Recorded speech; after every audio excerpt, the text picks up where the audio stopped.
Hello, fellow traders. 'Tis I, the Rumpled One.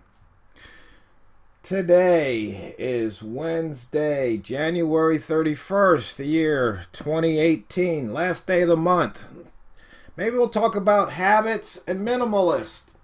A couple of things that I guess are in the world's have captured the world's attention. At least there's lots of people out there. The reason I say that is based on the websites and the number of emails I see and blogs. They talk about habits, they talk about minimalist or minimalism, and you're probably wondering what's that got to do with trading. Well, if you have good habits that serve you well, then you'll probably trade well, because you might have the habit of doing the things you need to do to prepare for your day of trading, your session of trading. On the other hand, minimalist means you just do what's necessary and nothing more. You strip away all the fluff, all the things that aren't really necessary and germane to you being successful in trading, which means making a profit. So that being said, let's just take a look at the charts here. And so the first, we're talking about habits, minimalist. Okay, good habit is to make sure you don't lose any more than you're willing to on any particular trade or for the day. In other words, you say, okay, any particular trade, I will lose 0.5%. For the day, if I lose 2%, I'm done. Just means I'm not having a good day. And rather than fight, I'm just going to shut it down, walk away, go do something else, and come back tomorrow. I'm going to live for another day. Because if you're already down 2%, that's going to take a while to make up. So might as well not dig your whole 3% or more. It's just that simple. And so with being a minimalist, we do that. We know what we're willing to risk and position size. So, if you do this is simple. You know where you want to put your stop loss. You've already determined your risk. It tells you the position size. Or, you like trading one lot or 10 mini lots, which is the same. Or you might like trading 2 mini lots, but you put them on in 2 separate positions so you can take a quick profit and then move your stop loss up and then let the rest ride. So you know what your position size is, your total position size for the trade. So then that's going to determine where the stop loss is. Real simple stuff. Minimalist, doesn't require that much work. Okay, back to the euro, or the weekly chart here. We're still looking at the euro. Looks like we've done that all month. So I guess next month, tomorrow, we'll have to switch up a pair.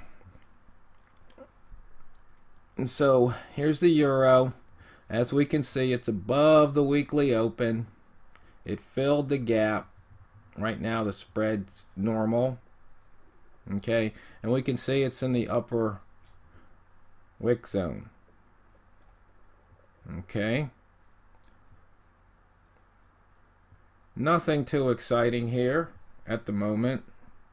Just looking at the chart. So we might want to make note of some of these levels for future trades. We keep it simple. We look at the day chart. We can see here it broke across the previous day's high. There was some nice pips to be had on that trade, and we can see it's pulled back 13 pips.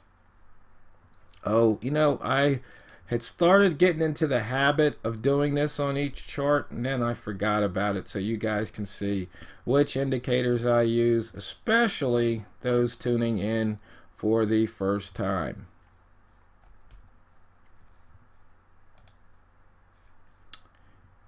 So we looked at the daily. We can see the distance here or here, high minus close and close minus low, so we know the distance price is from the high and the close, and also close minus the open. We can see here we're 58 pips above the open price. And we can see we've got some nice ranges here. the pound New Zealand. I don't know if anybody out there trades it. If you do and you took that short, congratulations, let me know. Looks like the New Zealand pairs have some nice ranges today.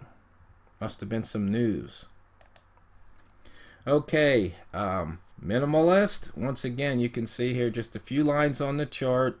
The euro was signaling buy, never even triggered a short based on the daily open, and you can see what's happening.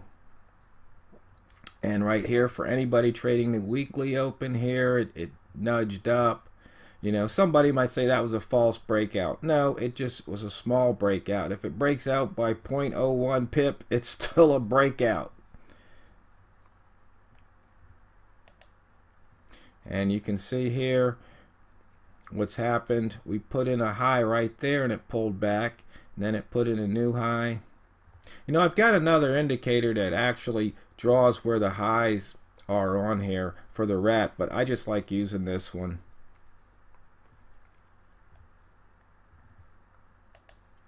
And then for the pivot traders, once again, you see here the pivot was below.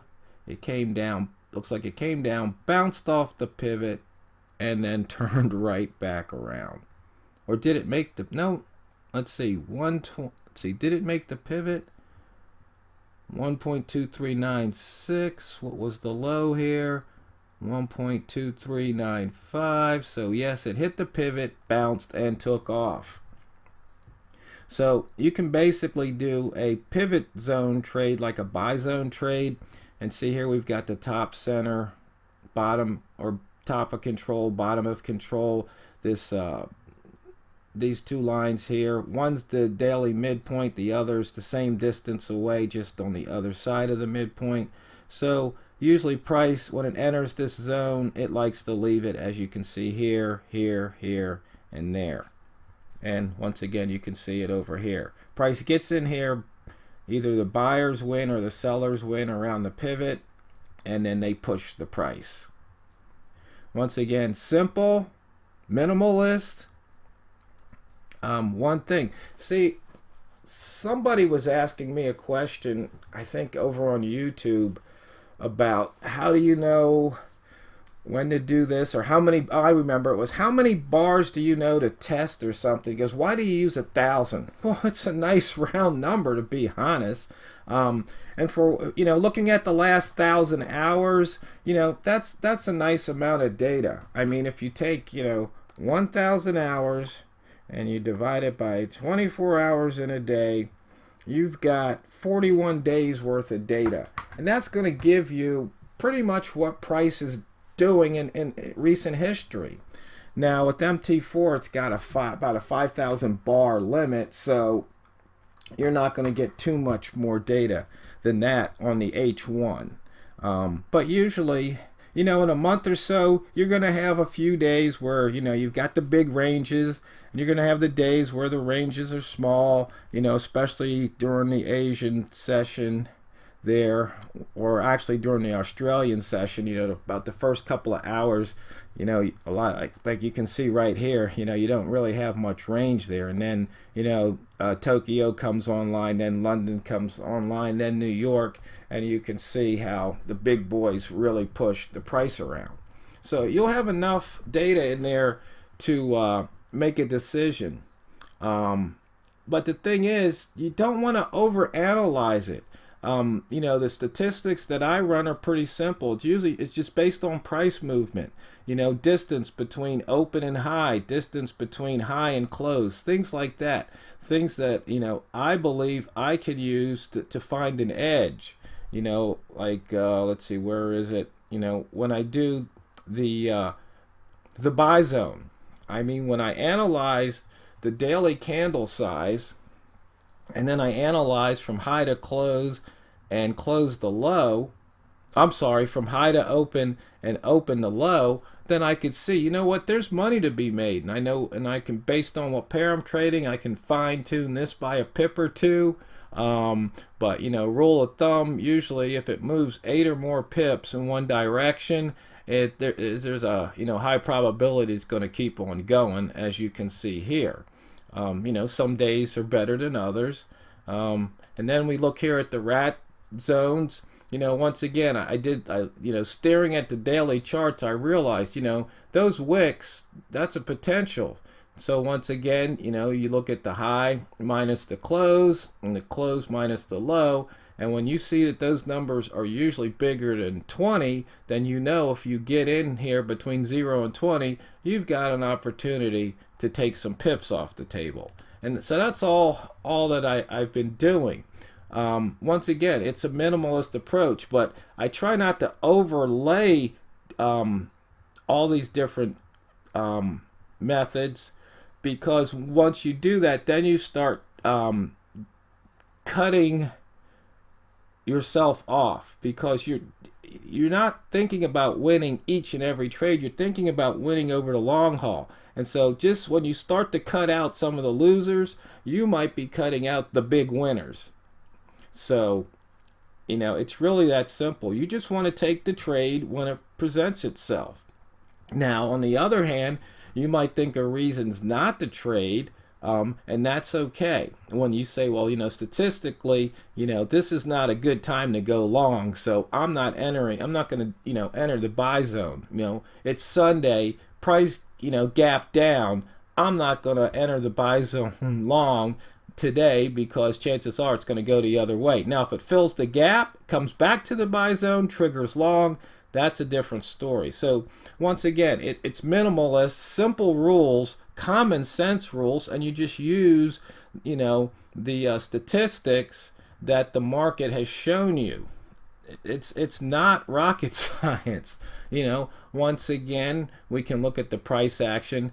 It's kind of all over the board here. I mean, green, red candle broke that low, so maybe you go short there, broke the low, but see, there's not very many pips to be had. And here we've got a red followed by a green, then followed by a red followed by a green.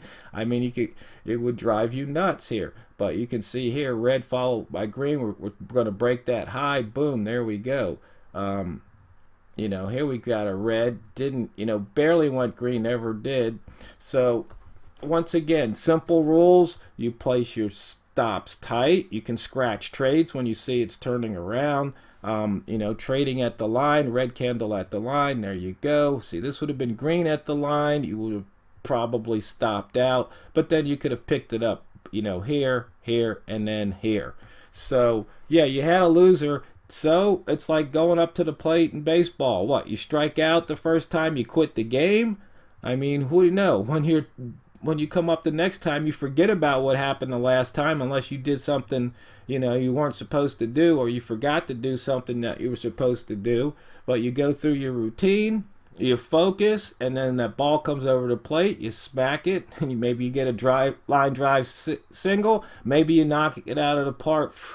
It's just that simple. You just got to get in there and take the trade. I mean, these videos, half the time or part of the time I'm talking about, things on the chart. The other part of the time I'm talking about things in your head, because that's where the trades really happen. They happen in your head, because that gives you the courage to pull the trigger. Unless, of course, you're airballing and you just click on the mouse because, I don't know, you just saw something you thought, so you clicked on the mouse. Here, we're looking at previous days, the 5 lines. I've gone over that many times. We know what happens in the wick zone. Price doesn't like staying in it. We know what happens with the holo zone. We have a lowest open, we have a highest open. Price is going to not stay in those zones, and we're going to pass by the squigglies because they're squigglies. Which way's price going since I started this session? It's going up. We've looked at reasons not to trade. And that's it, fellow traders. By now, it's not what you trade, it's how you trade it. TheRumpledOne signing off to drain the banks, and I hope your January 2018 was a profitable one.